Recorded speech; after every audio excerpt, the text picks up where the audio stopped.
అప్పుడు వాడు. చిన్న ప్రార్థన చేసుకుందాం. చదవబడిన లేఖన భాగం మీద మన కుడి హస్తాన్ని ఉంచుదాం. ప్రభువా, మాతో మాట్లాడయ్యా. నీవు మాట్లాడే దేవుడివి నాయనా. మీ మాటలు జుంటి తేనె దారుల కంటే మధురమైనవి. ప్రభువా, నువ్వు మాట్లాడితే మా జీవితాలు సరిచేయబడతాయి. నువ్వు మాట్లాడితే మా జీవితాలు నాయన మార్చబడతాయి. మీ సన్నిధిలో నాయన మేము బలపరచబడతాం. మాతో మాట్లాడమని ప్రభువుని అడుగుదాం. మహిమా స్వరూపుడు అయిన తండ్రి, పరిశుద్ధుడు అయిన దేవా, సర్వోన్నతుడు అయిన తండ్రి, మీ ఘనమైన ఉన్నతమైన నామమునకు వందనాలు, స్తుతులు, స్తోత్రములు, స్తోత్రములు, స్తోత్రములు, స్తోత్రములు యేసు ప్రభు నామములో చెల్లిస్తూ స్తుతిస్తుంటున్నాము నాయనా. సర్వాధికారివి, సర్వశక్తిమంతుడవు, సర్వోన్నతుడు నాయన. ఆకాశ గగనాలను జ్ఞానతో కొలవగలిగిన శక్తిమంతుడు ప్రభువా. ఇదిగో ఈ పునరుద్ధాన దినములో మీ సన్నిధిలో చేరి పాటల ద్వారా మీ నామమును మేము స్తుతించి గణపరిచి మహింపరిచి ఉండగా మా స్తుతుల పైన మీరు ఆసీనులయ్యున్నందులకై స్తోత్రాలు, స్తోత్రాలు, స్తోత్రాలు, స్తోత్రాలు, స్తోత్రాలు చెల్లిస్తూ స్తుతిస్తుంటున్నాం. ఈ సమయంలో సిద్ధపరిచిన లేఖన భాగమును మీరే మా అందరితో మాట్లాడి మహిం పొందమని, ఈ స్థలమంతా మీ పరిశుద్ధాత్మ సంచారము జరిగించండి. మీ షకిన మేఘమును ఆవరింపచేయండి. ప్రతి విధమైన బలహీనపరచు ఆత్మలను, నిద్రమత్తు కలిగించు శక్తులను, అపవాది తంత్రములను యేసు నామములో ఇప్పుడే కట్టి బంధిస్తున్నాము తండ్రి. మీ పరిశుద్ధాత్మ ప్రసన్నతను కోరుకుంటున్నాం. మీ పరలోకపు సింహాసనముల మీరుండి మాట్లాడి మహిం పొందమని నజరేయుడైన యేసయ్య శక్తి కలిగిన నామమున, యేసు నామమున ప్రార్థించుచున్నాము తండ్రి. ఆమేన్. ప్రభునందు ప్రియమైన దేవుని బిడ్డలారా, మనం చదువుకున్నటువంటి లేఖన భాగమును మనం ఒకసారి గమనించినట్లయితే, ఈ లేఖన భాగములో వ్రాయబడినటువంటి మాటలు మరొకసారి చదువుకుందాం. దేవునికి లోబడి ఉండుడి, అపవాదిని ఎదిరించుడి, అప్పుడు వాడు మీ యొద్ద నుండి పారిపోవును. ప్రియులారా, దేవుని బిడ్డలుగా మనం ఈ లోకంలో జీవిస్తున్నాం. ఒకప్పుడు దేవునికి దూరంగా బ్రతికాం, దేవుని ఎరుగని వారంగా ఉన్నాం. అయితే ఆయన కృపచేత, ఆయన ప్రేమను బట్టి ఆయన మనలను వెదకి రక్షించుకొని ఆయన సన్నిధికి ఆయన మనల్ని నడిపిస్తున్నాడు. Praise the lord. ఇప్పుడు మనందరం దేవుని ప్రజలమై ఉన్నాం, దేవుని వారసులమై ఉన్నాం, దేవుని సొత్తైన జనాంగమై ఉన్నాం మనం. అయితే రక్షించబడిన దేవుని బిడ్డలముగా మనం దేవుని మార్గంలో కొనసాగుతున్నప్పుడు, ఆయన మార్గంలో నడుస్తున్నప్పుడు మనం చేయవలసిన ఒక పని ఏంటి తెలుసా? అపవాదిని ఎదిరించాలి. Praise the lord. అపవాదిని ఏం చేయాలి? ఎదిరించాలి, వాడిని పారద్రోలాలి. ఎందుకు అంటే, ఈ అపవాది చేసేటటువంటి పని, ఈ అపవాది యొక్క కార్యాలు, అపవాది యొక్క యుక్తులు, తంత్రాలు ఎంత భయంకరమైనవిగా ఉంటాయి అనంటే, లోకమంతా కూడా అపవాది అంటే పరిగెత్తుతూ ఉంటుంది. ఈ మాట నేను ఎందుకు అంటున్నానంటే, లోకములో ఉన్నదంతా శరీరాశ, నేత్రాశ, జీవపుటంబం. ఇవి తండ్రి వలన కలిగినవి కావు. మరి ఎవరి వలన కలిగినవి? అపవాది వలన కలిగినవి. ఇప్పుడు లోకములో ఉన్నదంతా అపవాది సంబంధమైనదే. శరీరాశ, నేత్రాశ, జీవపుటంబం. ఇప్పుడు లోకమంతా ఎవరిని వెంబడిస్తూ ఉంటుంది? అపవాదినే వెంబడిస్తూ ఉంటుంది. అందుకనే లోకంలో ఉన్న వాళ్ళు అంత తొందరగా దేవుని దగ్గరికి రావాలంటే రాలేరు. లోకము అపవాదిని వెంబడిస్తూ ఉండదు. అయితే అపవాది ఎవరిని వెంబడిస్తాడు తెలుసా? లోకాన్ని వెంబడించాడు అపవాది. ఎవరిని ఇప్పుడు నాకు ఇప్పుడు బైబిల్ గ్రంథంలో 100 గొర్రెలు ఉన్నాయి ఒక ఆయనకి. 100 గొర్రెల్లో ఒక గొర్రె తప్పిపోయింది. 100 గొర్రెల్లో ఒక్క గొర్రె పోయింది. ఇంకెన్ని గొర్రెలు ఉన్నాయి? 99 గొర్రెలు ఉన్నాయి. అరే పోన్లే ఒక గొర్రె కదా, 99 ఉన్నాయి కదా అని అనుకోవచ్చు. కానీ ఈ 99 అక్కడ వదిలిపెట్టి ఈ పోయిన ఒక్కదాని కోసం వెతికాడు అని అంటే పిల్లరా, తన ఉద్దేశం ఏంటి? ఈ నాయే నా ఆధీనంలోనే ఉన్నాయి, నా దొడ్లోనే ఉన్నాయి, నాకు సంబంధించి 99. కానీ ఆ ఒక్కటి ఎక్కడుందో అది నాది కాదు, పోయింది, ఇప్పుడు అది తెచ్చుకుంటే నాదైద్ది అని ఈ 99ని వదిలేసి ఆ ఒక్కదాని కోసం పోయినట్లుగా లోకమంతా అపవాదిని వెంబడిస్తుంటే అపవాది ఎవరిని వెంబడిస్తాడో తెలుసా? ఎవరు చుట్టూ తిరుగుతాడో తెలుసా? ఎవరి కొరకు వేచి ఉంటాడో, కాచి ఉంటాడో తెలుసా? దేవుని బిడ్డల కోసం. దేవుని బిడ్డలు వెంటబడతారు. వీళ్ళు ఎక్కడ దొరుకుతారా? వీళ్ళు ఎక్కడ చిక్కుతారా? ఎక్కడ బలహీనులు అవుతారా? ఎక్కడ నా వల్ల పడతారా? అందుకనే హబక్కు భక్తుడు ఏమంటాడు? హబక్కు గ్రంథంలో వ్రాయబడినటువంటి ఒక మాటను మనం చూస్తే ప్రియులారా, హబక్కుకు రాసినటువంటి గ్రంథములో ఒక మాట రాయబడుతున్నది. అపవాది ఏం చేస్తూ ఉన్నాడంటే వాడు గాలం వేసి ఏం చేస్తున్నాడు? వాడు గాలము వేసి మొదటి అధ్యాయం 14వ వచనం, ఏలక లేని చేపలతోనూ ప్రాకు పురుగులతోనూ నివరణ సమానముగా చేసేటివి. వాడు ఎవడు? అపవాది. వాడు గాలం వేశాడు. వాడు గాలం వేసి మానవులందరినీ గుచ్చి లాగి ఉన్నాడు. వాడు గాలం వేశాడు, మానవులందరినీ గుచ్చి లాగి ఉన్నాడు. ఉరులు ఒగ్గి చిక్కించుకొనుచున్నాడు. వాడు తన వలతో వాడిని కూర్చుకొని సంతోషపడి గంతులు వేయిచున్నాడు. లోకంతో వాడికి అవసరం లేదు. ఎందుకంటే లోకం అంతా వాడి ఆధీనంలోనే ఉంది. లోకమంతా వాని యొక్క క్రియలతోనే నిండిపోయింది. ఇక వల వేయాల్సింది, గాలం వేయాల్సింది, ఉచ్చేయాల్సింది లోకంలో ఉన్నవాడికా, దేవుని బిడ్డకా? చెప్పండి, ఎవరికి? దేవుని బిడ్డకే గాలం వేస్తాడు, దేవుని బిడ్డకే వలేస్తాడు, దేవుని బిడ్డకే ఉరులేస్తాడు, ఉచ్చులు బన్నుతాడు. పిల్లరా, తను ఏం చేస్తున్నాడట? వారిని కూర్చుకొని సంతోషపడి. పిల్లరా, ఇక్కడ విషయం ఏంటనంటే ఒక ఆత్మ రక్షించబడితే పరలోకంలో వారు దూతలతో కలిసి ఏం చేస్తాడు? సంతోషించి విందు చేసుకొని ఆనందిస్తాడు. Praise the lord. గొప్ప దేవుడవు నీవే, స్తుతులకు పాత్రుడ నీవే. గొప్ప దేవుడవు నీవే, స్తుతులకు పాత్రుడ నీవే. తపకారాధింతు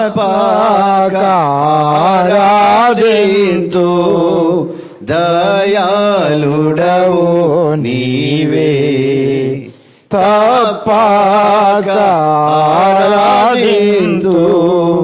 దయాళుడవు నీవే. రుచి చూచి ఎరిగితిని యెహోవా ఉత్తముడనియు. ఆయన్ని నశించిపోతున్న ఆత్మను రక్షించబడి ఆయన సన్నిధికి వచ్చి ఆయన రుచి చూసి ఆయన ఎరుగుతుంటే ఎంత సంతోషం! నా బిడ్డ నరకం నుంచి తప్పించబడ్డాడు, పాతాళము నుంచి విడిపించబడ్డాడు. ఒక ఆత్మ రక్షించబడింది, ఒక ఆత్మ రక్షించబడింది. సంతోషం, ఆనందం. ప్రియులారా, అపవాదికి ఒక ఆత్మ ప్రభువులో నుంచి పడిపోతే సంతోషం. మొన్నటిదాకా ప్రార్థనకు పోయాడు, మొన్నటిదాకా పాటలు పాడాడు, మొన్నటిదాకా ఎంత ప్రేమగా ఉందో దేవుడంటే ఎంత ఆసక్తిగా ఉందో, దేవుడు అంటే ఎంత నమ్మకంగా ఉందో. అయ్యో ఎప్పుడు నా గాలానికి పడిద్ది, ఎప్పుడు నా గాలానికి పడిద్ది. అడిగి ఏం చేస్తాడు, గాలం తీసుకొని ఒక చేప పడాలంటే ఏం చేయాలి, నేను ఎప్పుడు చెప్తా ఉంటాను ఆ మాట. చేప పడాలంటే ఏం చేయాలి, గాలానికి ఒట్టి గాలం వేస్తే చేప తింటుందా? కాదు, ఎర్ర గుచ్చాలి, దానికి ఇష్టమైన దానికి గుచ్చాలి. అది కనపడకుండా ఎర్ర మాత్రమే కనబడేట్టుగా గుచ్చాలి. అది అనుకుంటది ఇదేదో నా కోసమే వచ్చింది, ఇదేదో నా కోసమే వచ్చింది అని చెప్పి గాలం డైరెక్ట్గా గాలం వేస్తే నువ్వు పడవని వాడికి తెలుసు. అందుకని గాలం కనపడకుండా దానికి ఎర్రగుచ్చుతాడు. ప్రియులారా, అలాగే వాడు గాలం వేస్తాడు, నీకు ఏం గుచ్చుతాడు తెలుసా? నీకు ఏది ఇష్టమో. చూడండి, కొలిమిలో పెడి ఇనుము వంగమంటే వంగిద్దా? వంగదు. అది వంగాలంటే కొలిమిలో పెట్టాలి. కొలిమిలో పెట్టి అగ్ని చేత కాల్చబడితే అది వంగిపోతుంది. అలాగే నువ్వు ఎక్కడ వంగుతావో, దేనికి లొంగుతావో వాడికి తెలుసు. కనుక నీకు కావాల్సింది నువ్వు లొంగేది, నువ్వు బలహీనమయ్యేది, నువ్వు పడిపోయేది, నిన్ను ఆకర్షించేది, దాన్ని ఎర్రగా గుచ్చి నీకు గాలం వేస్తాడు. ప్రియమైన దేవుని బిడ్డలారా, పరిశుద్ధాత్మ దేవుడు మనతో మాట్లాడుతున్నటువంటి మాటలు. ఒక ఆత్మ లోకంలో పడిపోతే, పాపంలో పడిపోతే వాడు పండగ చేసుకుంటాడు. ఇక్కడ ఏం చేస్తున్నాడంట, వాడు వలేసి ఉరులొగ్గి వారిని చిక్కించుకొనుచున్నాడు. వాడు తన వలతో వారిని కూర్చుకొని సంతోషపడి ఏం చేస్తున్నాడంట, గంతులేస్తున్నాడంట. అమ్మా పోయాడు అనుకున్నాను, దొరికాడు. గంతులేస్తూ ఉంటాడట. పిల్లరా, అపవాది చేసేటటువంటి పని అది. వాడి తంత్రాలు ఎలా ఉంటాయి, అపవాది యొక్క క్రియలు, వాడి యొక్క ఆ పనులు ఎంత ఎలా ఉంటాయో తెలుసా? చూడండి, దేవుని వాక్యంలో వాడి తంత్రాలు ఎందుకు వాడిని ఎదిరించి మనం పారద్రోలాలంటే వాడు చేసే పనులు మనం కొన్ని చూద్దాం. చూడండి, పరిశుద్ధ గ్రంథంలో నుండి నిర్గమాకాండము 32వ అధ్యాయము 8వ వచనం చదవండి. నిర్గమాకాండము 32వ అధ్యాయము 8వ వచనం. నేను వారికి నియమించిన త్రోవ నుండి త్వరగా తొలగిపోయి తమ కొరకు పోత పోసిన దూడను చేసుకొని దానికి సాగిలపడి బలి అర్పించి, ఓయి ఇశ్రాయేలు, ఐగుప్తు దేశము నుండి నిన్ను రప్పించిన నీ దేవుడు ఇదే. ప్రియులారా, ఇజ్రాయేలు ప్రజలు ఐగుప్తు దేశంలో బానిస బంధకాల్లో మగ్గిపోతూ ఉంటే,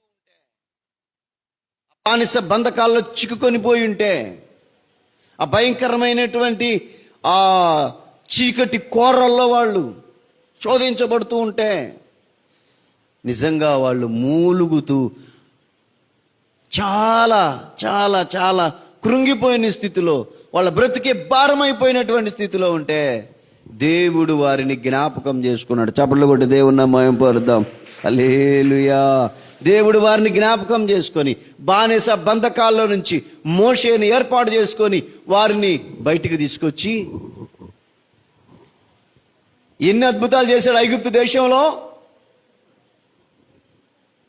ఎన్ని అద్భుతాలు చేశాడు. ఎన్ని తెగుళ్ళు వచ్చింది ఐగుప్తు దేశం మీదకి? ఎన్ని తెగుళ్ళు? 10 తెగుళ్లతో ఐగుప్తు దేశాన్ని మొత్తాడు. 10 తెగుళ్ళు. ఆ తర్వాత వాళ్ళను అద్భుతకరంగా బయటికి తీసుకొచ్చాడు. 3 రోజులు ప్రయాణం చేశారు. ఎర్ర సముద్రం వచ్చింది, భయపడ్డారు. వెనక ఫరో సైన్యం వస్తుంది, ముందు ఎర్ర సముద్రం ఉంది. కేకలు పెడుతున్నారు, మోషే, ఐగుప్తులో మాకు సమాధులు లేవని ఈ అరణ్యంలో చచ్చుటకు మమ్మల్ని తీసుకొచ్చావా?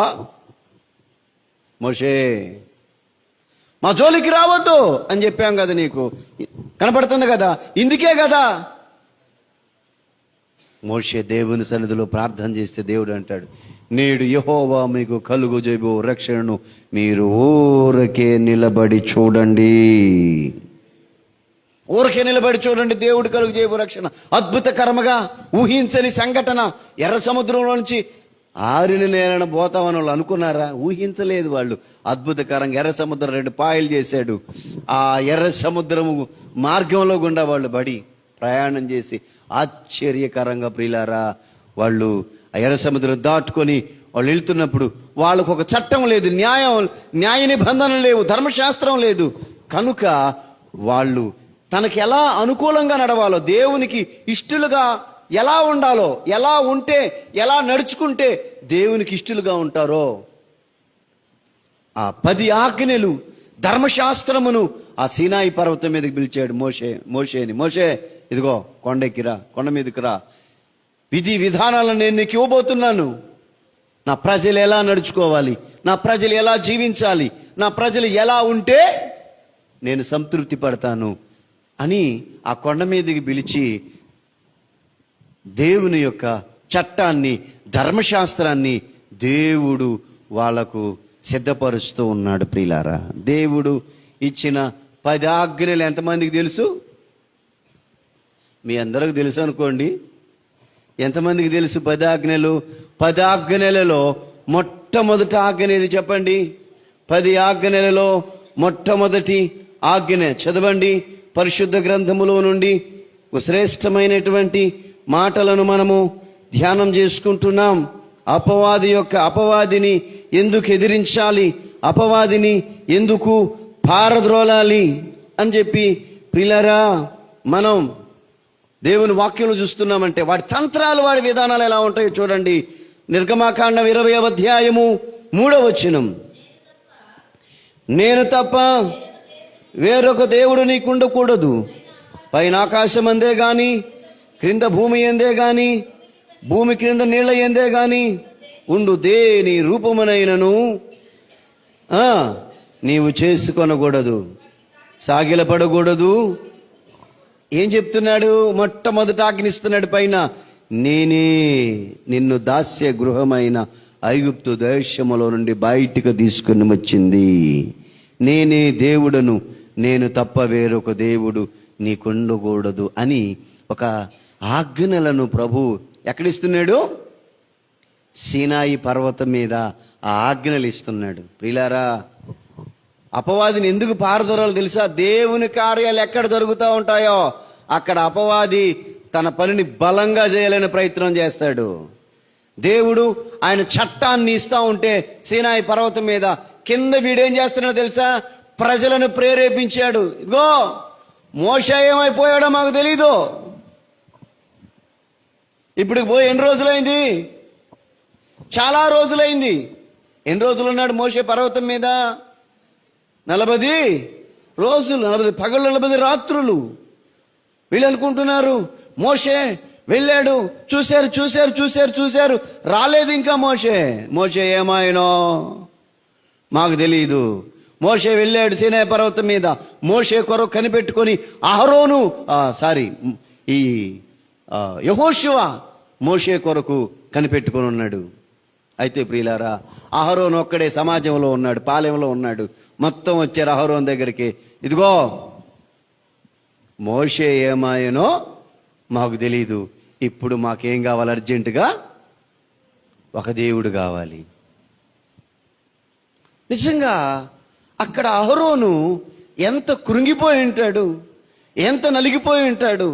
మాకు ఇప్పుడు అర్జెంటుగా ఒక దేవుడు కావాలంటున్నాడు. అందుకనే వాళ్ళందరూ రాళ్ళు తీసుకుని వచ్చారు అహరోను మీదకి. అప్పుడు అహరోను చేసినటువంటి పని ఏంటి తెలుసా? మీరు వెళ్ళి మీ కుమార్తెల, మీ భార్యల, మీ కుమారుల చెవి పోగులు తీసుకొని రండి. ఏం తీసుకొని రమ్మన్నాడు? చెవి పోగులు తీసుకొని రండి. వడ్రాణాలు లేవా? మెళ్ళో నగలు లేవా? చైనులు లేవా? దండలు లేవా? హారాలు లేవా? ఒకవేళ వీళ్ళ కాడకు లేకపోవచ్చు. వచ్చేటప్పుడు ఐగుప్తీయులు అన్నీ తీసుకొని వచ్చారు వీళ్ళారా.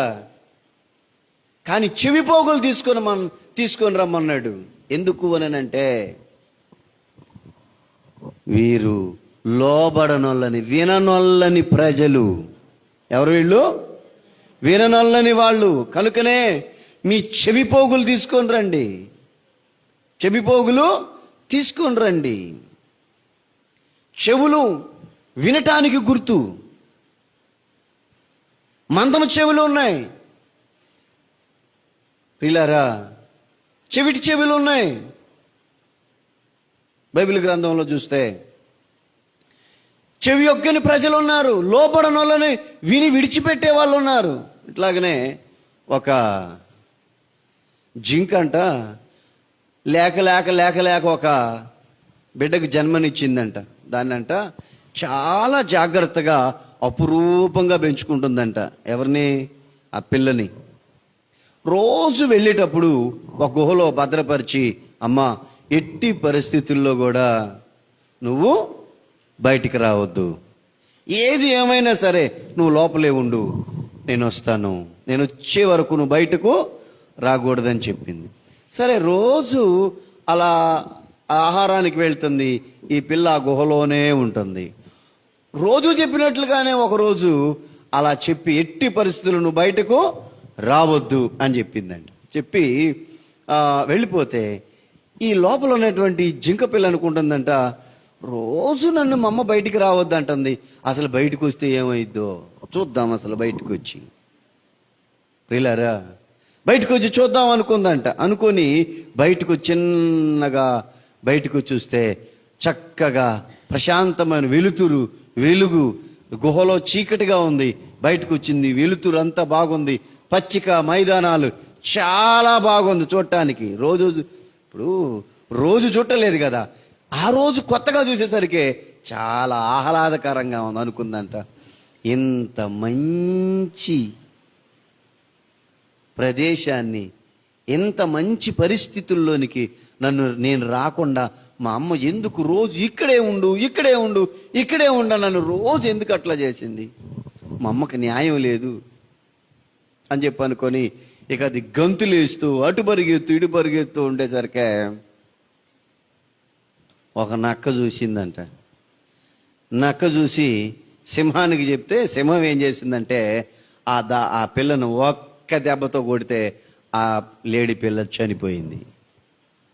అది చిన్నది కనుక ఈ సింహం చెప్పిందంట నక్కకి, ఇది ఉపమానమే. సింహం చెప్పిందంట నక్కకి, ఇదిగో నేను ఇంతకంటే పెద్ద వేటాడి వస్తాను, అప్పుడు దాకా నువ్వు దీన్ని ఏం చేయాలి, నువ్వు కనిపెట్టుకొని చూస్తూ ఉండాలి, ఏది తీసుకెళ్లకుండా జాగ్రత్తగా చూస్తూ ఉండాలి అని చెప్పిందంట. నక్క సరే అందండి. ఇది వేటకెళ్ళింది. వేటకెళ్ళేసరికి ఎంతసేపు చూసిద్ది, చూసి నోరేం ఊరుతుందాయా, చూసి చూద్దాం ఏముందిలే అని చెప్పి ఆ జింక పిల్ల చెవులు తినేసిందండి శుభ్రంగా. ఆ రెండు చెవులు ఏం చేసింది, తినేసి ఏమీ తెలియనట్టుగా ఉంది. ఈలోపు వేటాడి సింహం వచ్చింది. సింహం వచ్చి చూస్తే జింక పిల్లకు చెవులు లేవు. తిన్నావు కదా? నాకు తెలియదండి, నేను తినలేదు. లేదు, నువ్వు తిన్నావు, దీనికి నేను పోయేటప్పుడు చెవులు ఉన్నాయి, నువ్వు తిన్నావు అంటే డిస్కషన్ జరిగింది. మహారాజా నేను తినలేదు. సరే, ఇవన్నీ కాదు, జింక వచ్చిన తర్వాత కనుక్కుందాం. వేచి నేనంట, ఇది ఉపమానమే, దీనిలో కొంత నీతి ఉంది. ఆ జింక వచ్చింది, అడిగినాయి అంట, ఇదిగో మీ పిల్లకి చెవులు ఉన్నాయా లేవా అని అడిగిందంట. ఆ జింక అందంట, నా పిల్లకి చెవులు లేవు, చెవులుంటే నేను చెప్పిన మాట లోపలే ఉండేది, నా పిల్లకు చెవులు లేవు. అందుకని దేవుడు ఏం చెప్పినా చెవిగలవాడు, ఆత్మ సంఘములతో చెప్పుచున్న మాట చెవిగలవాడు వినుగాక. చెవులు లేనోళ్ళు ఎవరైనా ఉంటారా అంటే వినే చెవి లేనోళ్ళు ఉంటారు, విన్నట్టే ఉంటారు. విన్న దానిని ఈ చెవితో విని ఈ చెవితో విడిచిపెడతారు. నాకు చెప్పండి, పోయిన ఆదివారం నేను మీకేం వాక్యం చెప్పానో ఈ చెవితో విన్నారు కదా, ఈ చెవితో వదిలిపెట్టారా? ఎంతమందికి గుర్తుంది? ఒకసారి చేతులు ఎత్తండి. ఏదన్నా వీడియో ఉంటే మీకల్లా తిప్పంలే. నాకు గుర్తుంది పాస్టర్ గారు, మీరు పోయిన వారం చెప్పిన వర్తమానం నాకు గుర్తుంది పాస్టర్ గారు అని చెప్పి అన్న వాళ్ళు చేతులు ఎత్తండి. ప్రైజ్ ది లార్డ్, హల్లెలూయా. ప్రియులారా, దేవుని సముఖంలో దేవుడు వారికి ఒక చట్టాన్ని ఇవ్వాలని, ఒక ధర్మశాస్త్రాన్ని కట్టడం ఇవ్వాలని ఆ పర్వతం మీదకి, సీనాయి కొండ మీదకి మోషేని పిలిస్తే ఆ మోషే క్రిందకు దిగి రాకముందే ఈ అపవాది చేసిన కార్యాలు చూడండి, అపవాది చేసిన తంత్రాలు చూడండి, అపవాది చేసిన పనులు చూడండి.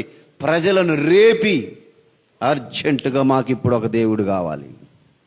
మోషే లేడు, ఏమయ్యాడో తెలియదు. అహరోను అనగానే అతను పొగరుతో ఒక రూపాన్ని ఏర్పాటు చేసి వాళ్ళ చెవి పోగులను, ఎందుకంటే విననొల్లని వారు కదా, లోబడనొల్లని వారు కదా, ఆ చెవి పోగులు తీసుకొచ్చి కరిగించి ఆ పోత బోస దూడం చేస్తే చూడండి ఒక్కసారి అటు పెట్టి, ఓ ఇశ్రాయేలు,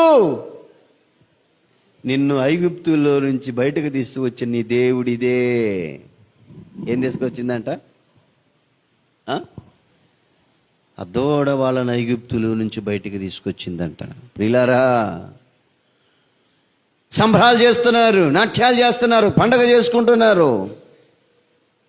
దేవుడికి అర్థమైపోయింది, మోషే నీ ప్రజలు త్వరగా తొలగిపోయారు, వీరు లోబడనొల్లని వారు. ఇక్కడ మనం గ్రహించవలసినటువంటి విషయం ఏంటనంటే, అక్కడ దేవుడు ఒక చట్టాన్ని, ఆజ్ఞలను, ధర్మశాస్త్రాన్ని, నడవలసిన విధి విధానాలు ఆయన సిద్ధపరుస్తుంటే అపవాది ప్రజల్ని ఏం చేశాడు? పాడు చేశాడు. ప్రభు అంటాడు, వాళ్ళు త్వరగా తొలగిపోయారు అంటాడు. వాళ్ళు త్వరగా తొలగిపోయారు. వాళ్ళందరినీ కలిపి చెరిపి, నిజంగా ప్రియులారా,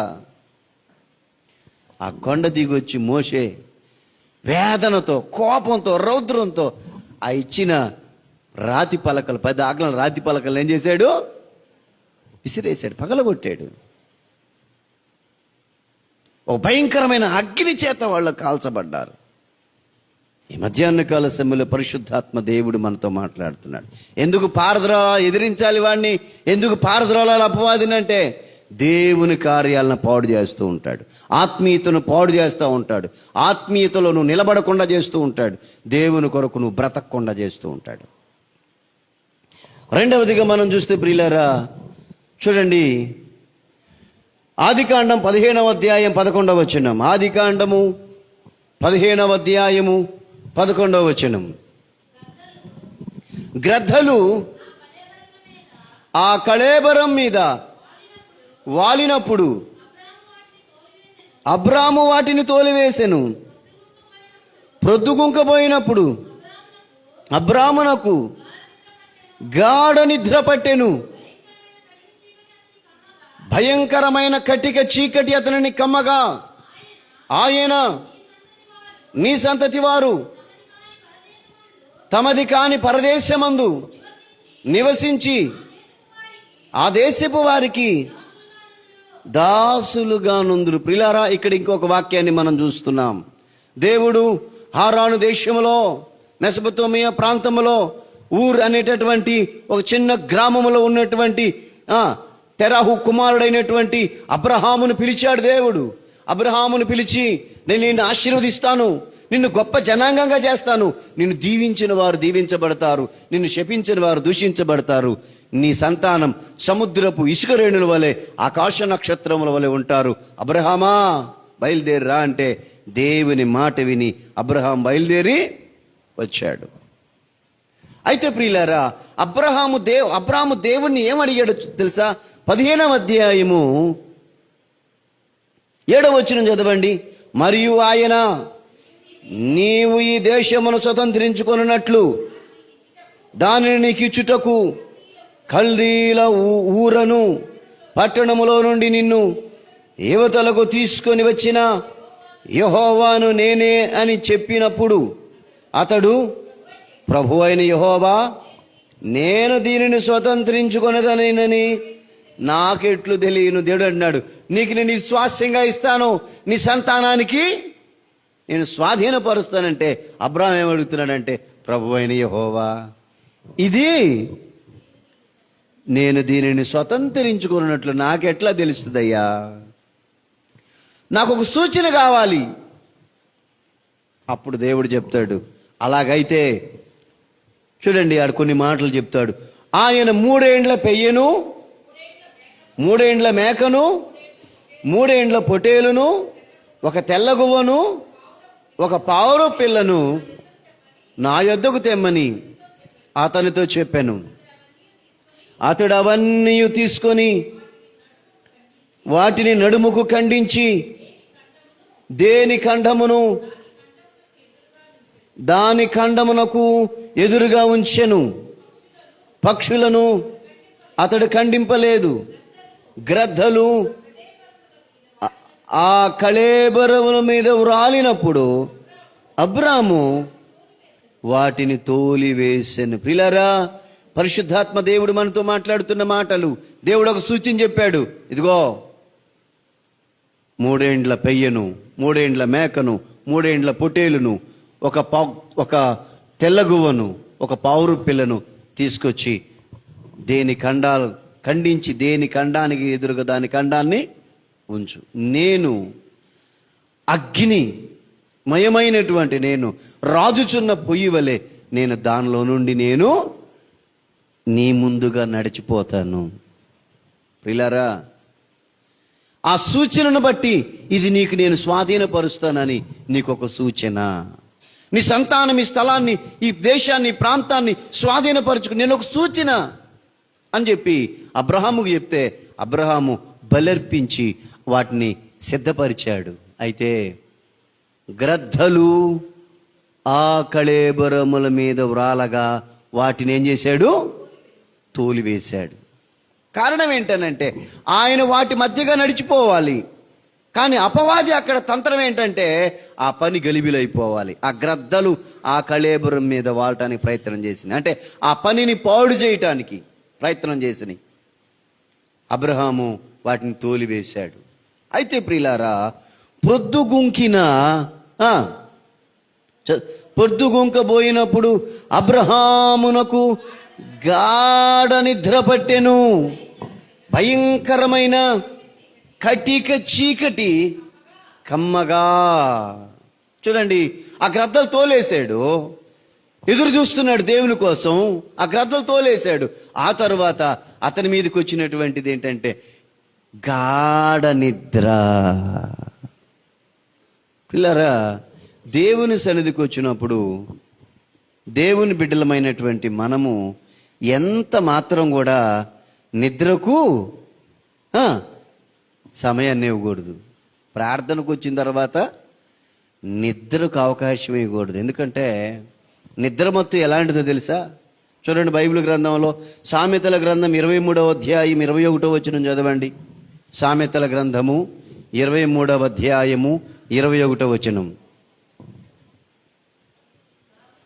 త్రాగుబోతులను, తిండిపోతులను దరిద్రులగుదురు. నిద్రమత్తు చింపి గుడ్డలు ధరించుకొనుటకు కారణమగును. నిద్రమత్తు చింపిరి గుడ్డలకు సాదృశ్యం. నిద్రమత్తు శాపానికి గుర్తు.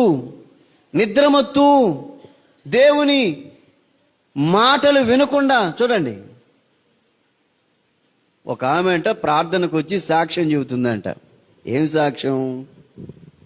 ఆమెకున్న సమస్య ఏంటంటే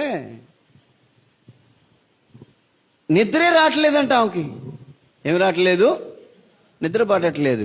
ఎన్నో ప్రయత్నాలు చేసిందంట నిద్ర రావాలని. స్లీపింగ్ టాబ్లెట్లు వేసుకున్నా ఆమెకు నిద్ర రావట్లేదంట. ఏం చేసినా నిద్ర రావట్లేదంట.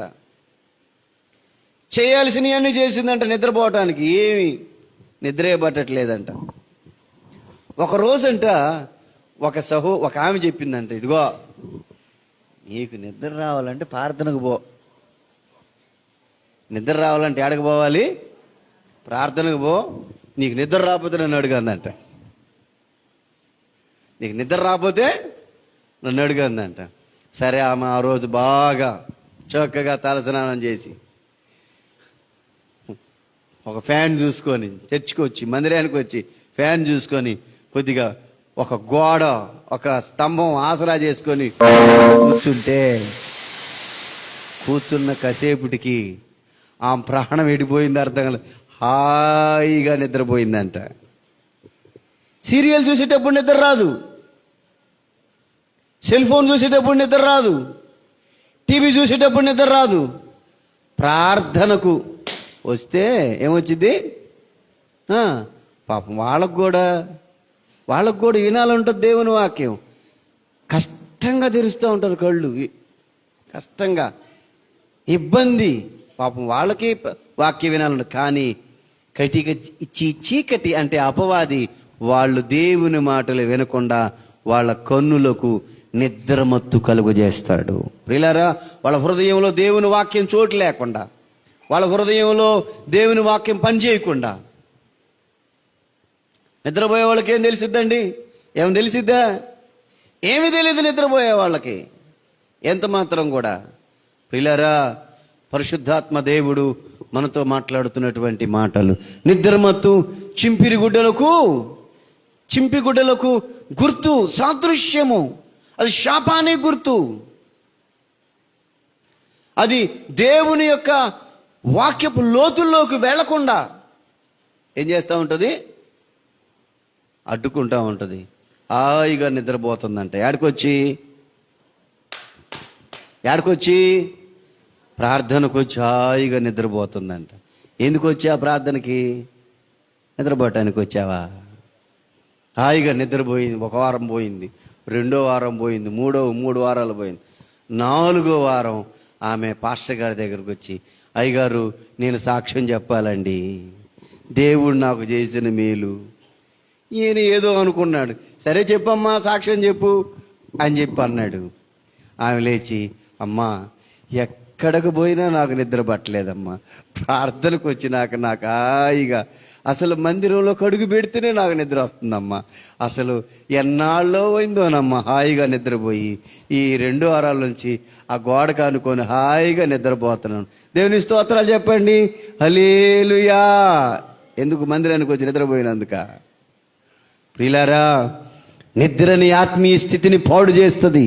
నిద్రని ఆత్మీయ జీవితాన్ని, ఆ కునుకనేది నేనేం చేస్తుంది? పాడు చేస్తుంది.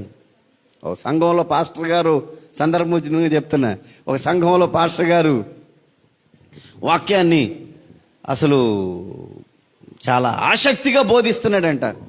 అయితే ఆ సంఘంలో సంఘ పెద్ద ఒక ఆయన ఎదురు కుర్చీ వేసుకొని కూర్చొని నిద్రపోతూ ఉంటాడంట. మాకున్న అలవాటు ఏంటంటే, ఎవరన్నా బాగా ఏంటంటే వాళ్ళను చూస్తేనే వాక్యం ఇంకా నడిపింపు వచ్చింది. ఎందుకంటే ఆశగల ప్రాణాన్ని దేవుడు ఏం చేస్తాడు? తృప్తిపరుస్తాడు. అందుకని మేము ఎవరు వింటున్నారు అని చూస్తూ ఉంటాం. బాగినే వాళ్ళ మొహం చూస్తే ఇంకా దేవుని వాక్యం నడిపింపు వచ్చింది. ఈ పాస్టర్ గారికి ఆ సంఘ పెద్దను చూస్తుంటే బాధేస్తుంది. ఒక్కళ్ళు నిద్రపోయినా బాధే కదా, అరే రే దేవుని వాక్యం వింటలేదని. ఏం అర్థం కాల. చాలాసార్లు ఏం చేసినా, ఎన్నిసార్లు ఏమండి మీరు సంఘ పెద్ద కదా, నిద్రపోతే ఎట్లాగండి అని చెప్పినా, నేనెందుకు పోతున్నాను పాస్టర్ గారు. సరే, ఈ పాస్టర్ గారికి చేసేది ఏమి లేక ఓ పిల్లోని పిలిచి, రే నీకు రూపాయి ఇస్తా, ఆయన పక్కన కూర్చో, నిద్రపోయేటప్పుడు ఇట్ట తట్టు, ఇటు గదిలి, ఇటు లేపు, ఆయన నిద్ర బాగానేబాకరా అని చెప్పాడంట. ఈడు రూపాయి తీసుకొని వెళ్ళి ఆ సంఘ పెద్ద పక్కన కూర్చొని ఆయన నిద్రపోయినప్పుడు ఇటు తడుతున్నాడు. పాస్టర్ గారు చెప్పాడు కదా, ఆయన నిద్రపోనిబాకరా, ఆయన్ని వాక్యం వినాలి, లేపుతూ ఉండు అని చెప్పి. సరే, కొద్ది రోజులు అటు జరిగిపోయింది. ఒకరోజు ప్రార్థన జరుగుతూనే ఉంది, ఆయన నిద్రపోతున్నాడు, ఈడు మెలకుండా కూర్చున్నాడు. ఈడు కదిలి ఇట్లా ఆయన్ని. పాస్టర్ గారికి ఏం అర్థం కాల. రేయ్ ఏం చేయాలిక? ప్రభువు నిన్ను ప్రేమిస్తున్నాడు. రూపాయి ఇచ్చాగా, రూపాయి తీసుకున్నావు, ప్రభు ప్రేమిస్తున్నాడుగా, ఇట్లా అన్నాడు. లేపు. వాడు అన్నాడంట, నాకు 2 రూపాయలు ఇచ్చాడు లేపకుండా. ఏం చేశాడు ఆయన అంట, ఏందిరా నీ శోభ, నన్ను పొద్దుగూగులు కలిగిస్తున్నామంటే, పాస్టర్ గారు నేను నిద్ర బానేయకుండా ఉండటానికి రూపాయి ఇచ్చాడు నాకు అని చెబితే ఆయన అన్నాడంట, రే నీకు 2 రూపాయలు ఇస్తా, నన్ను లేబ్బాకు. ఈయన అంటున్నాడు, నీకు రూపాయి ఇచ్చాను కదా అంటే, వాడు నాకు 2 రూపాయలు ఇచ్చాడయ్యా. నిద్రమత్తు అనేది నీ జీవితంలో దేవుని లోతుల్లోకి నువ్వు వెళ్లకుండా నిన్ను అడ్డుకుంటూ ఉంటుంది. నిద్రమత్తు చింపి గుడ్డలకు సాదృశ్యం. అది అపవాది సంబంధమైనది. కటిక చీకటి, గాఢ నిద్ర, కటిక చీకటి. దేవుడు ఈ స్వాస్థ్యాన్ని నీకు ఇవ్వబోతున్నాను, ఈ స్వాస్థ్యాన్ని నీకు ఇస్తున్నాను, ఇది సూచన. దేని ఖండానికి ఎదురుగా దాని ఖండాన్ని ఉంచు, నేను వాటి మధ్య గుండా నేను నడిచిపోబోతున్నాను, నేను నీకు ఒక సూచన చూయించబోతున్నాను అని అన్నప్పుడు ప్రియులారా, అవి సిద్ధపరిస్తే అది ఆ పనిని పాడు చేయాలని, ఆ సూచన కనపడకుండా ఉండాలని అపవాది గ్రద్దలు వచ్చి ఆ కళేబరాల మీద వాళ్ళని ఆయన తోలేసాడు. ప్రొద్దు గొంకపోయినప్పుడు గాఢ నిద్ర పట్టింది. ఆయనకేం అర్థం అవలేదు. అతడు కటిక చీకటి అతను గమ్మింది. ఆ గాఢ నిద్ర రాగానే అప్పుడు అతనికి వచ్చినటువంటి దేవుడు చెప్పిన మాట ఏంటి తెలుసా? ఇదిగో, నీది కాని పరదేశమందు నీ సంతానము దాసులుగా ఉంటారు, 400 ఏళ్ళు వాళ్ళు వీరిని శ్రమ పెడతారు. ఆ నిద్ర, ఆ కటిక చీకటి తన జనాంగాన్ని, తన సంతతిని దాసులుగా, బానిసలుగా మార్చింది. దానికి కారణం, గాఢ నిద్ర కలగటానికి కారణం ఎవరో? అపవాది. దేవుడు ఆజ్ఞలు ఇస్తుంటే కింద వాళ్ళ పాడు చేయడానికి కారణం ఎవరు? అపవాది. ప్రియులారా, అపవాదిని ఎందుకు ఎదిరించాలి, అపవాదిని ఎందుకు పారద్రోలాలి అని అంటే, దేవుని పనిని పాడు చేయడానికి ప్రయత్నం చేసేవాడు. ప్రియులారా, పరిశుద్ధాత్మ దేవుడు మనతో మాట్లాడుతున్నటువంటి మాటలు చూడండి. దేవుని యొక్క వాక్య భాగంలో మనం చూస్తే మత్తయి సువార్త 4వ అధ్యాయము 3వ వచనంలో అక్కడ ఒక మాటను మనం చూస్తూ ఉంటాం. మత్తయి సువార్త 4వ అధ్యాయము 3వ వచనం. అమ్మా, ఆ శోధకుడు ఆయన యొద్దకు వచ్చి, నీవు దేవుని కుమారుడు అయితే ఈ రాళ్ళు రొట్టెలగునట్లు ఆజ్ఞాపించుమనెను. ప్రియులారా, ప్రభు అయిన యేసు క్రీస్తు వారు శరీరధారి ఈ లోకానికి వచ్చి ఆయన ఈ లోకములో 33.5 సంవత్సరాలు జీవించాడు. ఆయన ఈ లోకానికి రావటానికి గల కారణం ఏంటి? నశించిన దానిని వెతికి రక్షించటానికి. హెబ్రీలకు రాసిన పత్రిక 2వ అధ్యాయంలో ఒక మాట రాయబడుతున్న చూడండి. హెబ్రీలకు రాసినటువంటి పత్రిక 2వ అధ్యాయము దయచేసి 14వ వచనం. కాబట్టి ఆ పిల్లలు రక్త మాంసములు గలవారైనందున ఆ ప్రకారమే మరణము యొక్క బలము గలవానిని, అనగా అపవాదిని మరణము ద్వారా నశింపజేయుటకు, జీవితకాలమంతయు మరణ భయము చేత దాస్యమునకు లోబడిన వారిని విడిపించుటకు ఆయన కూడా రక్త మాంసములలో పాలివాడు. ఎందుకు వచ్చాడు యేసు ప్రభు వారు అని అంటే, అపవాదిని తన మరణము ద్వారా నశింపజేయుటకు, అపవాదిని చితక ద్రొక్కటానికి, సాతాను కోరలు బీగటానికి, సాతాను కబంధ హస్తాలలో మరణ భయము చేత దాస్యమునకు లోబడిన వారిని విడిపించటానికి వచ్చాడు. ప్రియులారా, ఆ అపవాది ఎలాంటి వాడో తెలుసా? ఎందుకు పారద్రోలాల వాడిని ఎందుకు ఎదిరించాలో తెలుసా? ఒకసారి చెప్పండి. నా ప్రజలు నన్ను అనుసరించాలని ఆయన ఆజ్ఞలు ఇస్తుంటే కింద ప్రజల్ని పాడు చేసి ఇంకొక మార్గాన దూడం చేసి నడిపించాడు. నీ సంతానం శ్రేష్టమైన దీన్ని స్వాధీనపరుచుకుంటారు అని దేవుడు బలి నర్పించమంటే గాఢ నిద్ర కలుగజేసి 400 సంవత్సరాలు దాస్యం అవటానికి అక్కడ తన పని ప్రారంభించాడు. యేసు ప్రభు వారు అపవాదిని మరణం చేత, ఆయన మరణించి అపవాదిని నశింపజేయటానికి, జీవితకాలం అంతా మరణ భయము చేత దాస్యమునకు లోబడిన వారిని విడిపించటానికి యేసు ప్రభు వారు ఈ లోకానికి వస్తే, అసలు ఆయన పుట్టినప్పుడే ఆయన లేకుండా చేయలేని ప్లాన్ వేశాడు. ఆయన పుట్టినప్పుడు ప్రియులారా ఏం జరిగింది? యేసు ప్రభు వారు పుట్టాడు అన్న విషయం ముందు ఎవరికి తెలిసింది? అని అంటే గొర్రెల కాపర్లకు తెలిసింది. వాళ్ళు వచ్చి దేవదూత చేత తెలియబడిన వారై తెలుసుకొని వచ్చి ఆయన్ని పూజించారు.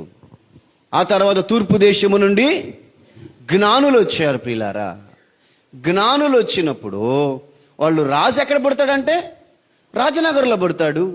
అక్కడికి వెళ్ళి హేరోదు రాజును కలిసినప్పుడు అతడు కపటోపాయంతో మీరు వెళ్ళి మీకు కనబడిన సూచన ప్రకారం తెలుసుకొని నాకు కూడా చెప్పండి, నేను కూడా ఆయనను పూజిస్తానని చెప్పి కపటంతో వాళ్ళని పంపిస్తాడు హేరోదు రాజు.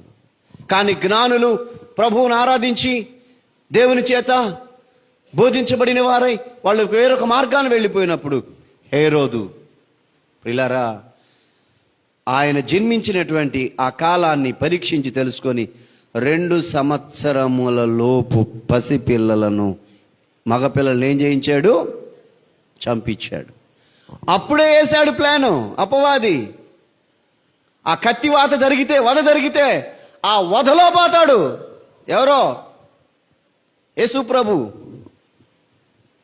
పిల్లలందరినీ, పసిపిల్లలందరినీ చంపించాడు.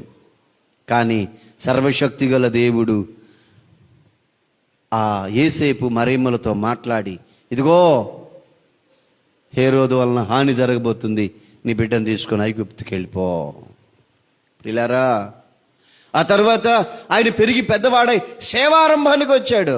సేవారంభానికి వచ్చినప్పుడు సేవ ప్రారంభించడానికి ముందుగా 40 దినాలు ఆయన ఉపవాసం ఉండి ప్రార్థన చేసి ఆయన అలసి ఉన్న రీతిగా ఆకలి కొనినప్పుడు అపవాది వచ్చి అంటున్నాడు, నువ్వు దేవుని కుమారుడు అయితే రాళ్ళను రొట్టెలుగా చేసుకొని తిను, ఈ దేవాలయం మీద నుంచి దూకు.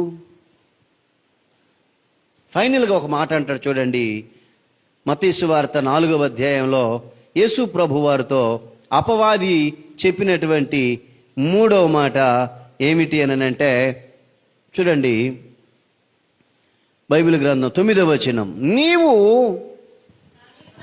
నీవు సాగిలపడి నాకు నమస్కారం చేసిన ఎడల వీటన్నిటిని నీకు ఇచ్చేదనని ఆయన చెప్ప. ఎంత టెక్నికల్గా చూడండి. ఎందుకు వచ్చాడు యేసు ప్రభు వారు? ఆయన మరణించి వీడిని నశింపజేయటానికి. నీకు అంత అవసరం లేదు. నువ్వేదో కష్టపడి, శ్రమపడి, కొట్టబడి, రక్తం కార్చి దీన్ని తీసుకునే అవసరం లేదు.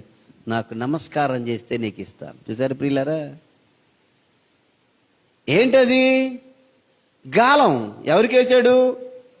యేసు ప్రభువుకే గాలం వేసాడు వాడు. ఎవరికి వేసాడు గాలం? నువ్వు కష్టపడే అవసరం లేదు, రక్తం కార్చే అవసరం లేదు. ఒక్కసారి సాగిలపడి నాకు నమస్కారం చేస్తే చాలు, నీకు ఇచ్చేస్తాను ఇదంతా. అప్పుడు యేసు ప్రభు వారు అన్నటువంటి మాట, ప్రభు అయిన నీ దేవునికి మొక్కి ఆయన మాత్రమే సేవింపవలెను అని వ్రాయబడి ఉన్నది. అంతటా అపవాది ఆయనను విడిచిపోగా దేవదూతలు వచ్చి ఆయనకు పరిచర్య చేసిరి. ప్రియులారా, ఎక్కడ దేవుని పని, ఎక్కడ దేవుని కార్యం, ఎక్కడ దేవుని అద్భుతం జరుగుతుందో అపవాది అక్కడ తిరుగులాడుతూ ఉంటాడు. లోకమంతా అపవాది వెంట పరిగెత్తుంటే మీరు ఎక్కడే ఉండండి, నేను మళ్ళీ వస్తానని అపవాది దేవుని బిడ్డల వెంట పరిగెత్తుతూ ఉంటాడు. కనుక దేవుని బిడ్డలమైనటువంటి మనము ఏం చేయాలి? అపవాదిని ఎదిరించాలి. అపవాదిని ఎదిరించేటటువంటి వారంగా ఉండాలి. అయితే ఎదిరించే విషయంలో చిన్న లాజిక్ ఏమిటనంటే, నీకు లేదా ఎదిరించాలని అపవాదిని, నాకు లేదా అపవాదిని ఎదిరించాలని, ప్రార్థనకు వచ్చే వాళ్ళందరికీ ఉంటుంది కదా అపవాదిని ఎదిరించాలని. కానీ అపవాదిని మనం ఎదిరిస్తే వాడు పారిపోవాలంటే మొట్టమొదట మనం చేయాల్సిన పని ఏంటంటే, దేవునికి లోబడి ఉండుడి, అపవాదిని ఎదిరించుడి, అప్పుడు వాడి మీ యొద్ద నుండి పారిపోవును. నువ్వు దేవునికి లోబడి ఉండి ఎదిరిస్తే అప్పుడు వాడు పారిపోతాడు. నువ్వు ఆయనకు లోబడకుండా నువ్వు అన్నావు అనుకో, గడ్డపారలన్నీ గాలికి కొట్టకపోయినాయి. ఒగుడాకు నువ్వెంత మహామహుల్నే ఇటు పిండేశాడు. యేసు ప్రభువుకే గాలం వేశాడు వాడు. ఎవరికి? యేసు ప్రభువుకే గాలం వేశాడు. ఏమి లేదు, నా నమస్కారం చేసి చాలన్నాడు. ఆయన శరీరధారిగా వచ్చాడు కనుక చిట్ట చివరికి శిలువలో నుంచి ఆయనకు రోషం తెప్పించి ఆయన దించాలని చెప్పి, నువ్వు దేవుని కుమారుడు అయితే రా, దిగిరా. ప్రియులారా, పరిశుద్ధాత్మ దేవుడు మనతో మాట్లాడుతున్నటువంటి మాటలు. వాడిని ఎదిరించాలి, దేవునికి లోబడి ఉండాలి. ఆయన మనల్ని ఎంతో ప్రేమిస్తున్నాడు.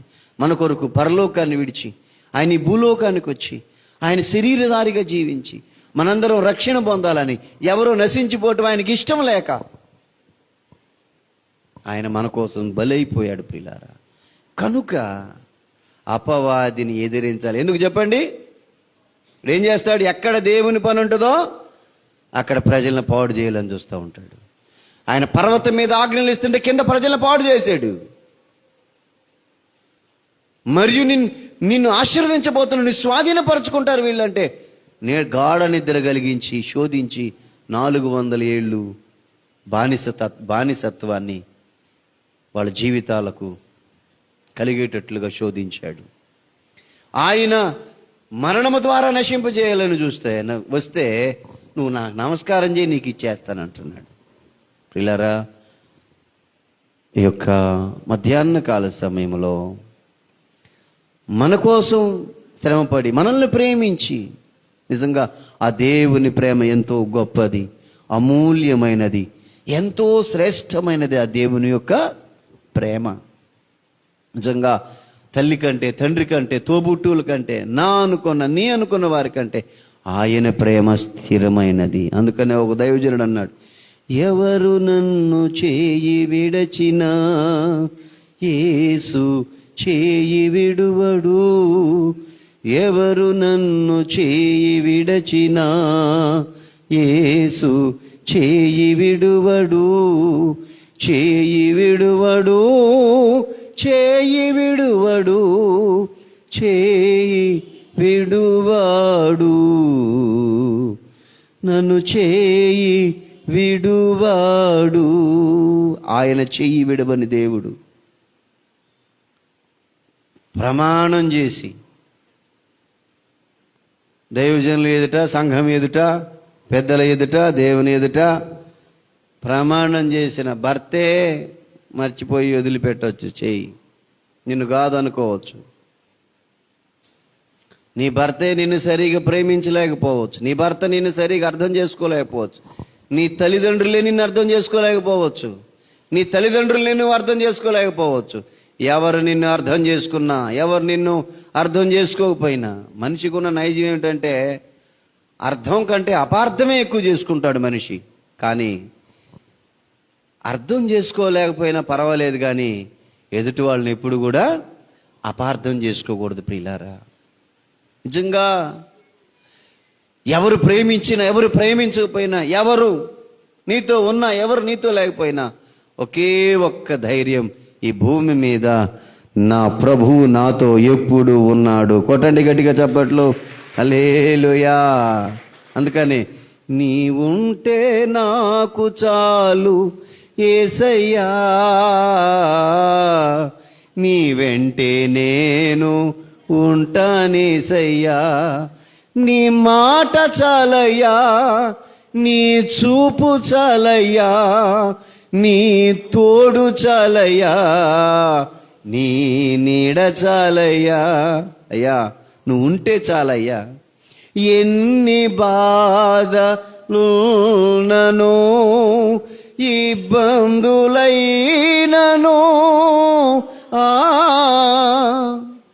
ఎంత కష్టమోచినా, నిష్ఠూరమైనను, నీ మాట చాలయ్యా, నీ చూపు చాలయ్యా, నీ తోడు చాలయ్యా, నీ నీడ చాలయ్యా. అయ్యా నువ్వు ఉంటే చాలయ్యా. శాశ్వతమైన ప్రేమతో ప్రేమిస్తున్న దేవుడు ఆయన. తల్లి మరచినా నేను నిన్ను మరచువాడను కాను. ఎంత గొప్ప దేవుడు అండి ఆయన. మనకున్నాడు, మనతో ఉన్నాడు. చేయి విడువడు ఆయన. ఒకవేళ చేయి విడిస్తే నువ్వు విడవలసిందే ఆయన చెయ్యి. చూడండి, పట్టుల్లో కూడా కోతి పట్టు, పిల్లి పట్టు అంటారు. 2 పట్టులు ఉన్నాయి. ఎన్ని పట్లు? కోతి పట్టు, పిల్లి పట్టు. కోతి పిల్ల ఉంటుంది, కోతి వెళ్తా ఉంటుంది. దాన్ని పిల్ల తల్లితో వెళ్ళాలంటే బాధ్యత ఎవరిది? పిల్లది అదే పట్టుకోవాలి. కింద పడ్డ మళ్ళీ బరిగెత్తుకుంటూ పట్టుకోవాలి. పడి మళ్ళీ ఆ పొట్ట కరుచుకొని పట్టుకునే బాధ్యత ఎవరిది? పిల్లదే. అది కోతి పట్టు. పిల్లి పట్టు అదే పట్టుకుంటుంది. ఇక ఇది ఎంతకి ఎట్టనుకున్నా కానీ ఇది పడదు. పిల్లారా, మన దేవుని పట్టు ఏ పట్టు తెలుసా? కోతి పట్టు కాదు, పిల్లి పట్టు. ఆయన నిన్ను పట్టుకుంటే ఎన్నడూ విడిచిపెట్టడు, ఎన్నడూ కూడా విడిచిపెట్టే దేవుడు కాదు. పిడువను నిన్ను ఎడబాయనని నా కభయము సంగిన దేవి. ఎన్ని వాగ్దానాలు ఉన్నాయి బైబిల్ గ్రంథంలో. కనుక ప్రియులారా, ఆయన ప్రేమను మనం గుర్తిస్తూ, మన కోసం మరణించిన ప్రభువును గణపరుస్తూ, ఆయన్ని ఆరాధిస్తూ,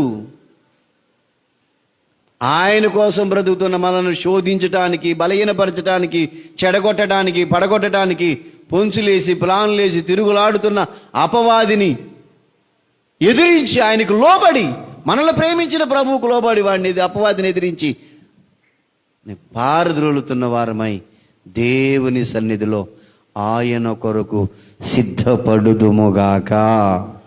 దేవుడి మాటలు మనందరి వినికిడిలో బహుగా ఆశీర్వదించునుగాక. ఆమేన్. దయచేసి అందరూ లేచి నిలబడదాం. మనల్ని ప్రేమించే మన ప్రభువుని, మనలను అన్ని విషయాలు ఆదరించే